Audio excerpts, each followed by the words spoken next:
Hello friends, स्वागत आहे तुमचे माझ्या एका नवीन मिनी व्लॉगमध्ये। तर आज मस्त असा चमचमीत बेत मी केला होता। त्यामध्ये जीरा राईस, कढी, मसाला पनीर, गुलाबजामुन आणि उन्हाळी वाढवण होतं माझ्याकडे, ते मी तळून घेतलं। त्याची जर तुम्हाला डिटेल रेसिपी हवी असेल तर मला कमेंट करून सांगा, मी त्याचा मोठा व्हिडिओ लवकरच घेऊन येईल।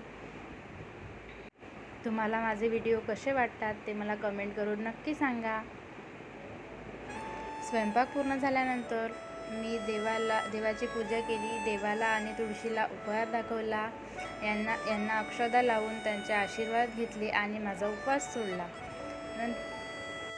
मी माझी एकादशी अशी साजरी केली। तुम्ही कशी केली ते मला कमेंटमध्ये नक्की सांगा। माझा स्वयंपाक तयार झाला, या तुम्ही सगळे जेवायला। भेटू आपण पुढील